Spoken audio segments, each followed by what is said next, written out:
കുടുംബശ്രീ ശാരദ സീരിയലിൻ്റെ ലേറ്റസ്റ്റ് എപ്പിസോഡിൻ്റെ റിവ്യൂയിലേക്ക് എല്ലാവർക്കും സ്വാഗതം. അങ്ങനെ സത്യം പപ്പിയും കൂടി ഹോസ്പിറ്റലിൻ്റെ പുറത്തേക്ക് ഫോൺ വിളിക്കാനായിട്ട് ഇറങ്ങി വരുമായിരിക്കും. ആ സമയത്താണ് ഹർഷൻ ഫോണിൽ ആരോട് ദേഷ്യത്തിൽ സംസാരിച്ചുകൊണ്ടിരിക്കുന്നത് കുട്ടികൾ കാണുന്നത്. അങ്ങനെ സത്യ ഹർഷനെ കണ്ട് പപ്പിയോട് പറയണേ, ദേ പപ്പി, ദേ ഈ നിൽക്കുന്ന ആളാണ് കാർത്തികാൻ്റെ വിവാഹം കഴിക്കാനിരുന്ന ആങ്കിള്. അന്നേരം പപ്പി ചോദിക്കുക, ഇയാളാണോ? ഉറപ്പാണോ സത്യക്ക്? അതെ ഉറപ്പാ, ആ ഫോട്ടോ അമ്മയുടെ കയ്യിലിരിക്കുന്നത് ഞാൻ കണ്ടതാ. അമ്മ ആ ഫോട്ടോ വെച്ച് ഈ അങ്കിളിനെ കണ്ടുപിടിക്കാൻ കുറേ ഓടിയതാണ്. ഇത് തന്നെയാ എനിക്കുറപ്പാ. അന്നേരം പപ്പി പറയണേ, അങ്ങനെയാണെങ്കിൽ സത്യ നമുക്കിപ്പോൾ തന്നെ ഈ അങ്കിളിനെ കണ്ട് കാര്യങ്ങളൊക്കെ പറഞ്ഞാലോ? വിഷ്ണു അച്ഛനെ രക്ഷിക്കാൻ അങ്കിളിന് മാത്രമേ പറ്റുള്ളൂ എന്ന് പറഞ്ഞ് നമുക്കിപ്പോൾ തന്നെ അങ്കിളിനോട് വിവാഹ മണ്ഡപത്തിലേക്ക് കൂട്ടിക്കൊണ്ടുപോകാം. അന്നേരം സത്യ പറയണേ, ഇപ്പോൾ വേണ്ട, ഇപ്പം അങ്കിൾ ഫോണിൽ ആരോട് ദേഷ്യത്തോടെ സംസാരിക്കുകയാണ്. നമുക്ക് കുറച്ചു നേരം വെയിറ്റ് ചെയ്യാം, അങ്കിളുടെ ദേഷ്യമൊക്കെ ഒന്ന് മാറട്ടെ, എന്നിട്ട് നമുക്ക് ഈ കാര്യം പറയാം. അങ്കിളുടെ ദേഷ്യം മാറിയില്ലെങ്കിൽ രണ്ടും കൽപ്പിച്ച് നമ്മൾ പറയുന്നു. അങ്ങനെ കുട്ടികൾ ഹർഷൻ്റെ തൊട്ടരികിൽ തന്നെ വെയിറ്റ് ചെയ്യുവാണ് കേട്ടോ. ഈ സമയം ഹർഷൻ കാറ് തുറന്നു സംസാരിച്ചുകൊണ്ട് തന്നെ നിൽക്കുവാണ്. അത് കാണുമ്പോൾ പപ്പി പറയണേ, അയ്യോ സത്യ, ദേ അങ്കിളിപ്പോൾ കാറിൽ കയറി പോകുമല്ലോ, അങ്കിള് പോയി കഴിഞ്ഞാൽ പിന്നെ നമ്മൾ എന്ത് ചെയ്യും? അന്നേരം സത്യ പറയണേ, തൽക്കാലം നമുക്ക് കാറിൻ്റെ ഡിക്കി കയറിയിരിക്കാം, എന്നിട്ട് അങ്കിളിൻ്റെ ദേഷ്യം ഒന്ന് കുറയുമ്പോഴേക്കും ഈ കാര്യങ്ങളെല്ലാം പറഞ്ഞ് അങ്കിളിനെ കൊണ്ട് കല്യാണ മണ്ഡപത്തിലേക്ക് പോകാം. പപ്പി എൻ്റെ കൂടെ വന്നേ എന്ന് പറഞ്ഞ് അവർ രണ്ടാളും കാറിൻ്റെ ഡിക്കിൻ്റെ ഉള്ളിൽ കയറിയിരിക്കുവാണ്. ഈ സമയം ഫോണിൽ സംസാരിച്ച് കഴിഞ്ഞ് ഹർഷനും കാറിൻ്റെ ഉള്ളിൽ കയറി കാറെടുത്ത് അവിടെ നിന്നും പോകുവാണ് കേട്ടോ. അന്നേരം സത്യ പറയണേ, അല്ല പപ്പി, ശ്യാമാൻ്റിയോട് കാര്യം പറയണ്ടേ? അതിനല്ലേ ഫോണുള്ളത്, എൻ്റെ ഫോണുണ്ട്, നമുക്ക് കുറച്ച് കഴിയുമ്പോൾ അമ്മേനെ വിളിച്ച് കാര്യങ്ങളൊക്കെ പറയാം. പിന്നീട് കാണിക്കുന്നത് കാർത്തിക റൂമിൽ റെഡി ആയിക്കൊണ്ടിരിക്കുകയാണ്. അങ്ങനെ സത്യാമ്മ കൊടുത്ത സ്വർണ്ണാഭരണങ്ങളെല്ലാം അണിഞ്ഞ് വിവാഹവേഷമൊക്കെ അണിഞ്ഞ് റെഡിയായി നിൽക്കുവാണ് കേട്ടോ. പിന്നീട് ഭാമ കൊടുത്ത ഒരു കൈ ചെയിനുണ്ട്, ആ ചെയിൻ ഇങ്ങനെ പിടിച്ച് അതിൽ തന്നെ നോക്കിക്കൊണ്ടിരിക്കുക കാർത്തിക. സത്യാമ്മ മരുമകൾക്ക് സമ്മാനിച്ച ചെയിനാണ്, ഈ ചെയിൻ അണിഞ്ഞു കഴിഞ്ഞാൽ അവിടുത്തെ മരുമകളായി എന്നാണ് അവർ പറയുന്നത്. അങ്ങനെ പറഞ്ഞ് ആ ചെയിൻ കയ്യിലണിയുവാണ് കാർത്തിക. എന്നിട്ട് പറയണേ, എന്താണെങ്കിലും വിവാഹമൊക്കെ കഴിഞ്ഞ് ആ ഹർഷനെ ഒന്ന് ചെന്ന് കാണണം, അവൻ എന്നെ ചതിച്ചതല്ലേ.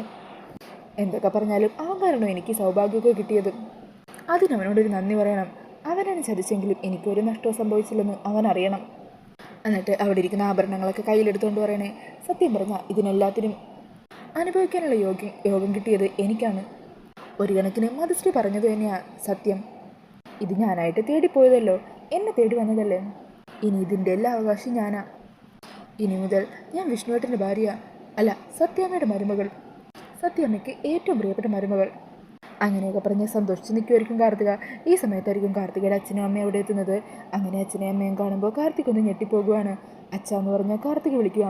ആ സമയം കാർത്തികയുടെ അച്ഛൻ പറയണേ, ഓ അത് ശരി, അപ്പോൾ നീ അങ്ങനെ വിളിക്കാനൊന്നും മറന്നിട്ടില്ലല്ലേ? ഞാൻ വിചാരിച്ചു ഈ സൗഭാഗ്യങ്ങളും സ്വർണവും പണമൊക്കെ കണ്ടപ്പോൾ എല്ലാം നീ അങ്ങ് മറന്നുപോയി കാണുമെന്ന്. അല്ല, ഇതാരാണെന്നറിയോ? എൻ്റെ ഭാര്യ ശൈലജ, നിന്നെ പ്രസവിച്ച സ്ത്രീയാ. അന്നേരം കാർത്തിക പറയണേ, അച്ഛനും അമ്മയും എന്തിനാ എന്നോട് ഇങ്ങനെയൊക്കെ സംസാരിക്കുന്നത്? നിങ്ങളെന്താ എൻ്റെ അവസ്ഥ മനസ്സിലാക്കാത്തത്? ഇന്ന് എൻ്റെ വിവാഹമല്ലേ? അന്നേരം അച്ഛൻ ചോദിക്കണേ, വിവാഹം? നീ സ്നേഹിച്ചതും കല്യാണം കഴിക്കണമെന്ന് ആഗ്രഹിച്ചത് ആരെയാ? ഹർഷനെയല്ലേ? എന്നിട്ടിപ്പോൾ നീ എന്താ ആ വിഷ്ണുവിനെ വിവാഹം കഴിക്കാൻ പോകുന്നത്? നീ കാരണം നശിക്കാൻ പോകുന്നത് ആ പാവം ശാലിനി മാഡത്തിൻ്റെ കൂടി ജീവിതമാണ്. അന്നേരം കാർത്തികയുടെ അമ്മയും പറയുക, അതേ മോളെ, നീ ഞങ്ങൾ ഉറപ്പിച്ച വിവാഹത്തിൽ നിന്നും ഓടി രക്ഷപ്പെട്ടത് ഹർഷനെ സ്നേഹിച്ചത് കൊണ്ടല്ലേ? ഹർഷനെ വിവാഹം കഴിച്ച് അവൻ്റെ കൂടെ ജീവിക്കണമെന്നും പറഞ്ഞല്ലേ നീ അവിടെ നിന്ന് ഓടിപ്പോകുന്നത്? എന്നിട്ടിപ്പോൾ എന്തായി, അവനെ നീ മറന്നോ? അന്നേരം കാർത്തിക മനസ്സിൽ വിചാരിക്കുക, ഹർഷൻ എന്നെ ചതിച്ച് മറ്റൊരു പെൺകുട്ടിയെ വിവാഹം കഴിച്ചെന്ന് ഞാൻ എങ്ങനെ ഇവരോട് പറയുക? ഇപ്പം ഞാനത് പറഞ്ഞാലും വിഷ്ണുവേട്ടനെ കല്യാണം കഴിക്കാനും സത്യാമ്മയുടെ സ്വത്തുക്കളൊക്കെ കണ്ടത് കാരണം ഹർഷനെ ഞാൻ ഒഴിവാക്കാൻ കള്ളം പറയുവാണെന്നല്ലേ ഇവർ വിചാരിക്കൂ. എന്താ ഇപ്പം ചെയ്യുക? അങ്ങനെ പറഞ്ഞ് ആലോചിച്ച് നിൽക്കുക. ഈ സമയം കാർത്തികയുടെ അച്ഛൻ പറയണേ, മോളെ ഇനിയും വൈകിട്ടില്ല, ഇത്തരം വലിയൊരു കൊടും ക്രൂരത ആ നാടത്തോട് നീ ഒരിക്കലും ചെയ്യാൻ പാടില്ല. നീ കാരണം ആ നാട്ടിലും നാട്ടുകാരുടെ മുമ്പിലും നാണം കെട്ടവരാ ഞങ്ങൾ. ഇനിയും ഞങ്ങളെ ഇങ്ങനെ വേദനിപ്പിക്കരുത് നീ, അതുകൊണ്ട് നീ ഞങ്ങളുടെ കൂടെ വരണം. അന്നേരം കാർത്തിക പറയണ, അച്ഛ ഞാൻ പറയുന്നതൊന്ന് കേൾക്ക് ഹർഷൻ. അന്നേരം അച്ഛൻ പറയണേ, മതി, എനിക്കൊന്നും കേൾക്കണ്ട, ഈ കല്യാണം നടക്കാൻ പാടില്ല, നീ ഇപ്പം തന്നെ ഞങ്ങളുടെ കൂടെ വരണം. അത് കേട്ട് അങ്ങോട്ടേക്ക് വരുന്ന ഭാമ പറയണേ, സാധ്യമല്ല.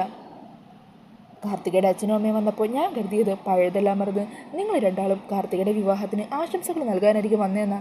പക്ഷേ ഇപ്പോഴല്ലേ മനസ്സിലായത് വിവാഹം മുടക്കാനാണ് വന്നിരിക്കുന്നതെന്ന്. ആരൊക്കെ എന്തൊക്കെ തന്നെ ചെയ്യാൻ ശ്രമിച്ചാലും ശരി, ഈ വിവാഹം ഇന്ന് ഞാൻ നിശ്ചയിച്ച മുഹൂർത്തത്തിൽ തന്നെ നടക്കും. ഇന്ന് 12 മണിക്ക് 12:30 ശുഭമുഹൂർത്തത്തിൽ കാർത്തികൻ്റെ മരുമകളായിട്ട് മാറും. അത് ആര് തന്നെ തടഞ്ഞാലും ശരി. അന്നേരം കാർത്തികയുടെ അച്ഛൻ പറഞ്ഞേ, സത്യാമ്മേ ഞാൻ പറയുന്നതൊന്ന് കേൾക്ക്. വേണ്ട, നിങ്ങൾ പറയുന്നതൊന്നും എനിക്ക് കേൾക്കണ്ട. എല്ലാം മറന്ന് നിങ്ങൾക്ക് നിങ്ങളുടെ മകളുടെ കല്യാണം കൂടണമെന്ന് ആഗ്രഹമുണ്ടെങ്കിൽ കൂടാം.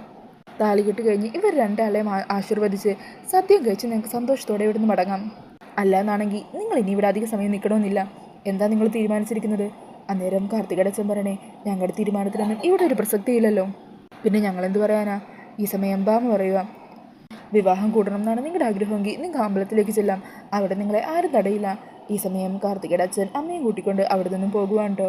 അന്നേരം ബാമ കാർത്തികയോട് പറയണേ, മോളവർ പറയുന്നൊന്നും കാര്യമൊക്കെ ഉണ്ട്. ആര് വിചാരിച്ചാലും ഈ വിവാഹം മുടക്കാനായിട്ട് പറ്റില്ല. അത് ഈ സത്യമ്മ മോൾക്ക് വാക്ക് തരുവാണ്. ഇന്ന് എന്ത് തന്നെ സംഭവിച്ചാലും ശരി, ഈ വിവാഹം ഞാൻ നടത്തിയിരിക്കും. അതിന് പല ഭാഗത്തുനിന്നും എതിർപ്പുകളുണ്ടാകും, അതൊന്നും ഞാൻ വകവെക്കുന്നില്ല. ഈ വിവാഹം കഴിഞ്ഞിട്ട് വേണം ചിലർക്കൊക്കെ മുഖത്തടിച്ച് ചില മറുപടികൾ കൊടുക്കാനായിട്ട്. പിന്നീട് കാണിക്കുന്നത് ഹർഷൻ ഇങ്ങനെ കാറോടിച്ച് പോകുന്നതാണ്. കുട്ടികളെ രണ്ടാളും ഡിക്കിയിൽ തന്നെ ശബ്ദം ഉണ്ടാക്കാതിരിക്കുവാണ് കേട്ടോ. ഇതേസമയം ശാലിനീൻ്റെ അരികിൽ ഷ്യാമയും ഹോസ്പിറ്റലിൽ ഇരിക്കുവാണ്. ഈ സമയം ശാലിനിക്ക് ചെറുതായിട്ട് ഇങ്ങനെ ബോധം വരുവാണ് കേട്ടോ. അങ്ങനെ ഹർഷനെ കാണാനായിട്ട് പോയിക്കൊണ്ടിരുന്നതും ഹർഷനെ കണ്ട സമയത്ത് തന്നെ വണ്ടി ഇടിച്ച് അപകടം ഉണ്ടായതും അതിനുശേഷം ഹർഷൻ ശാലിനിയെ അവിടെ നിന്ന് രക്ഷിച്ച് കാറിൽ കയറ്റിക്കൊണ്ട് പോകുന്ന ആ സംഭവങ്ങളൊക്കെ ഓർത്ത് പെട്ടെന്ന് തന്നെ ശാലിനി കണ്ണു തുറക്കുവാണ്. ഈ സമയം ശ്യാമ ശാലിനിയുടെ അരികിലേക്ക് ഓടി ചെല്ലുക. കുഞ്ഞേച്ചി എങ്ങനെയുണ്ട്? ഇപ്പോൾ വേദന തോന്നുന്നുണ്ടോ? ഇല്ല, കുഴപ്പമൊന്നുമില്ല മോളെ. ഈ സമയം സിസ്റ്റർ അങ്ങോട്ടേക്ക് എത്തുക. അന്നേരം ശാലിനി ചോദിക്കണേ, സിസ്റ്ററെ എന്നെ അപകടം പറ്റി എന്നെ ഇവിടെ അഡ്മിറ്റ് ചെയ്ത ആളാരാ? അയാളുടെ പേര് ഹർഷൻ എന്നാണോ? അത് ആ രജിസ്റ്ററിൽ എഴുതിയിട്ടുണ്ടാവും, ഞാനൊന്ന് പോയി നോക്കിയിട്ട് വരാം എന്ന് പറഞ്ഞ് സിസ്റ്റർ അവിടെ നിന്നും പോകുവാണ്. ഈ സമയം ശ്യാമ ചോദിക്കണേ, എന്താ കുഞ്ഞേച്ചി? അന്നേരം ശാലിനി പറയണേ, മോളെ ആക്സിഡൻറ്റ് പറ്റിയപ്പോൾ എന്നെ അവിടെ നിന്ന് കാറിലേക്ക് എടുത്തുകൊണ്ട് പോയത് കാർത്തിക സ്നേഹിച്ചിരുന്ന പയ്യനില്ലേ ഹർഷൻ, അയാളാണ്. എൻ്റെ കണ്ണുകൾ അടയുന്നതിന് മുമ്പ് അയാളെ ഞാൻ അവ്യക്തമായിട്ട് കണ്ടിരുന്നു. എനിക്കുറപ്പാ അത് ഹർഷൻ തന്നെയാണ്. അയാളെ തേടിയാ ഞാൻ ഇത്ര ദിവസം അലഞ്ഞത്.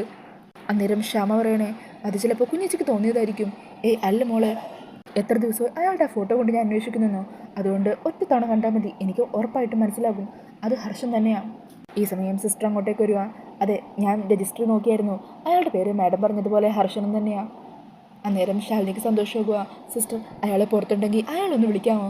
അയ്യോ മാഡം, അയാളൊക്കെ പോയല്ലോ. മാഡത്തിൻ്റെ ബന്ധുക്കൾ ആരെങ്കിലും വന്നാൽ പോകണമെന്ന് പറഞ്ഞിരിക്കുമായിരുന്നു. ഇപ്പോൾ കുറച്ച് മുമ്പ് പോയതേ ഉള്ളൂ എന്ന് പറഞ്ഞ് സിസ്റ്റർ അവിടെ നിന്നും പോകുവാണ് കേട്ടോ. അത് കേൾക്കുന്നതും ശാലിനിക്ക് വല്ലാതെ നിരാശയാകുക. ഇത്രയൊക്കെ ഞാൻ കഷ്ടപ്പെട്ടിട്ട് ആ ഹർഷനെ കാണാനായിരുന്നു, എന്നിട്ടും കൈവെള്ളെ കൊണ്ടുവന്ന് എന്നിട്ടും എനിക്ക് കാണാൻ പറ്റാതെ പോയല്ലോ. എൻ്റെ അവസാന പ്രതീക്ഷയായിരുന്നു അത്, അതും കൂടി എന്നിൽ നിന്ന് പോയി. എൻ്റെ വിഷ്ണുവേട്ടൻ ഇനി എന്നേക്കുമായിട്ട് എന്നിൽ നിന്ന് അകലാൻ പോകുവാണ്. സത്യം പറഞ്ഞാൽ അതിന് കാരണം ഞാൻ തന്നെയാണ്. എൻ്റെ കൺമുമ്പിൽ കൊണ്ട് നിർത്തിയിട്ടും ഹർഷൻ എനിക്ക് കാണാൻ പറ്റിയില്ലല്ലോ. എന്നെയും വിഷ്ണുവേട്ടനെ നമ്മി ചേർത്ത് വെക്കാതിരിക്കാനാണ് വിധി പോലും ശ്രമിക്കുന്നത്. ഇനിയിപ്പോൾ ഞാൻ എന്ത് ചെയ്യും എന്നും പറഞ്ഞ് സങ്കടത്തോടെ ഇരിക്കുന്നുണ്ടോ ശാലിനി. ആ സമയം ശ്യാമ ആശ്വസിപ്പിക്കാനായിട്ട് ശ്രമിക്കുന്നുണ്ട്. അന്നേരം ശാലിനി പറയണേ, ഒരഭയ എന്ന നിലയിലായിരുന്നു കാർത്തിക ആദ്യം ആ വീട്ടിലേക്ക് വന്നത്. ഇപ്പോൾ അവൾ അവിടെ മരുമകൾ സ്ഥാനത്തേക്കാണ് വരാൻ പോകുന്നത്. വിഷ്ണുവേട്ടൻ്റെ മനസ്സിലേക്ക് അവൾക്ക് കയറാൻ പറ്റില്ലായിരിക്കും, പക്ഷേ സത്യാമ്മയുടെ മനസ്സിൽ അവൾക്കൊരു സ്ഥാനം ഉണ്ടാവുമല്ലോ. സത്യാമ്മയിലൂടെ വിഷ്ണുവേട്ടൻ്റെ മനസ്സിലേക്ക് കയറാൻ അവൾക്കൊരിക്കലും കയറാൻ പറ്റില്ലെന്ന് നമുക്കറിയാം. പക്ഷേ ആ പ്രതീക്ഷയിലായിരിക്കും അവൾ അങ്ങോട്ടേക്ക് നുഴഞ്ഞു കയറാൻ പോകുന്നത്. ഭഗവാൻ എന്നെ വീണ്ടും പരീക്ഷിക്കുകയാണല്ലോ. അന്നേരം ശ്യാമ വീണ്ടും ശാലിനി ആശ്വസിപ്പിക്കുക. ആ സമയം ശാലിനി ചോദിക്കണേ, മോളെ സമയം ഇപ്പോൾ എത്രയായി? അന്നേരം ശ്യാമ അവിടെ ഇരിക്കുന്ന ഫോൺ എടുത്ത് നോക്കിയിട്ട് പറയുക, 11 മണിയായി. അത് കേൾക്കുമ്പോൾ ശാലിനി പറയണേ, 12-നും 12:30-ക്കും അല്ലേ വിഷ്ണുവേട്ടൻ്റെ വിവാഹം? ഇനി 1 മണിക്കൂർ സമയം.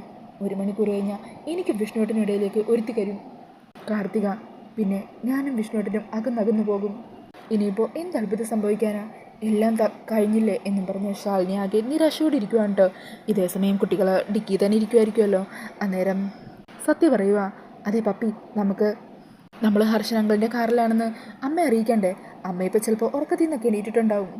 ആ ശരിയാ, ഞാൻ എന്നാലേ വിളിച്ചു നോക്കാം എന്ന് പറഞ്ഞ് ശ്യാമയുടെ ഫോണിൽ നിന്നും ശാലിനിയുടെ ഫോണിലേക്ക് വിളിക്കുവാണ് കേട്ടോ. ഈ സമയം ശാലിനി ഫോണിൽ നോക്കിയിട്ട് പറയണേ, അല്ല നിൻ്റെ ഫോണിൽ നിന്നാണല്ലോ വിളിക്കുന്നത്. ആ സമയം ശ്യാമ പറയണേ, അത് ഞാൻ ഫോൺ പപ്പമ്മയുടെ കൈ കൊടുത്തിട്ടുണ്ടായിരുന്നു, അവളായിരിക്കും. അങ്ങനെ ശാലിനി കോൾ അറ്റൻഡ് ചെയ്യുക. ഹലോ മോളെ. ഹലോ സത്യടമ്മേ, ഇത് ഞാനാ പപ്പി. ഞങ്ങൾ ഇപ്പോൾ കാറിൽ പോയിക്കൊണ്ടിരിക്കുക. ആരുടെ കാറിലാണെന്നറിയോ? കാറിലോ? നിങ്ങൾ കാറിൽ എങ്ങോട്ടേക്കാണ് പോകുന്നത്? അത് കേൾക്കുമ്പോൾ ശ്യാമയും ഞെട്ടുവാണ് കേട്ടോ. ഈ സമയം സത്യ ഫോൺ വാങ്ങിച്ചിട്ട് പറയണേ, ഹലോ അമ്മേ, ഞങ്ങളില്ലേ കാർത്തിക ആൻറ്റിയെ കല്യാണം കഴിക്കാനിരുന്ന അങ്കിളില്ലേ, അങ്കിളിൻ്റെ കാറിലാണ് ഉള്ളത്. ഹോസ്പിറ്റലിൻ്റെ ഫ്രണ്ടിൽ അങ്കിൾ ഫോണിൽ സംസാരിച്ചുകൊണ്ടിരിക്കുന്ന കണ്ടു. ഞങ്ങൾ കാര്യങ്ങളൊക്കെ പറയാനായിട്ട് അങ്കിളിൻ്റെ കാറിൽ കയറിയിരിക്കുക. ആര്? ഹർഷൻ്റെയോ? ആ അത് തന്നെ, ഹർഷൻ അങ്കിൾ. മക്കളെ, നിങ്ങളിതെന്തായി കാണിച്ചിരിക്കുന്നത്? നിങ്ങൾ ഒറ്റയ്ക്ക് എന്തിനാ ഇങ്ങനെയൊക്കെ ചെയ്തത്? അന്നേരം പപ്പി പറയണേ, അതൊന്നും സാരമില്ല ആൻറ്റി. സത്യയുടെ അമ്മ ഇങ്ങനൊരു അവസ്ഥയിൽ കൊടുക്കുമ്പോൾ ഞങ്ങളല്ലേ സഹായിക്കേണ്ടത്. ശരി, ഒരു കാര്യം ചെയ്യ്, നിങ്ങൾ ഫോണിൽ ലൈവ് ലൊക്കേഷൻ സെൻഡ് ചെയ്യും, ഞാൻ ഉടനെ അങ്ങോട്ടേക്ക് എത്താം. ശരി സത്യയുടെ അമ്മ, ഞാൻ ഇപ്പോൾ തന്നെ ലൊക്കേഷൻ അയക്കാം എന്ന് പറഞ്ഞ് പപ്പിമോള് ശാലിനിയുടെ ഫോണിലേക്ക് ലൊക്കേഷനൊക്കെ അയച്ചു കൊടുക്കുവാണ്. ഈ സമയം ശ്യാമ ചോദിക്കണേ, എന്താ എന്താ കുഞ്ഞേച്ചി, കുട്ടികളിപ്പോൾ എവിടെയാ? അന്നേരം ശാലിനി സന്തോഷത്തോടെ പറയണേ, ശ്യാമേ നീ പറഞ്ഞത് ശരിയാ, കൃഷ്ണൻ്റെ അനുഗ്രഹം നമ്മുടെ കൂടെ തന്നെയുണ്ട്. ഹർഷനെ കണ്ടെത്താനായി എൻ്റെ കുട്ടികൾ, അല്ല നമ്മുടെ കുട്ടികൾ തന്നെയാണ് മുന്നിട്ട് ഇറങ്ങിയിരിക്കുന്നത്. അവർ ലൊക്കേഷൻ അയച്ചിട്ടുണ്ട്. എനിക്ക് ഉടനെ തന്നെ ഹർഷൻ്റെ അരികിലെത്തണം. മുഹൂർത്തത്തിന് ഇനി 40 മിനിറ്റ് ഉണ്ടല്ലോ. നീ എന്താണെങ്കിലും എത്ര വേഗം വീട്ടിലേക്ക് വെക്കോ, ഞാൻ ഹർഷനെയും കുട്ടികളെയും കൂട്ടി മണ്ഡപത്തിലേക്ക് പോകുക. അങ്ങനെ പറഞ്ഞ് ശാലിനി ഹോസ്പിറ്റലിൽ നിന്ന് ഇറങ്ങുവാണ്. അപ്പോൾ ആ ഒരു സീനൊക്കെ കാണിച്ചുകൊണ്ടാണ് ഇന്നത്തെ എപ്പിസോഡ് തീരുന്നത്. ഈ ഒരു റിവ്യൂ ഇഷ്ടമായിട്ടുണ്ടെങ്കിൽ മറക്കാതെ വീഡിയോ ഒന്ന് ലൈക്ക് ചെയ്യണേ.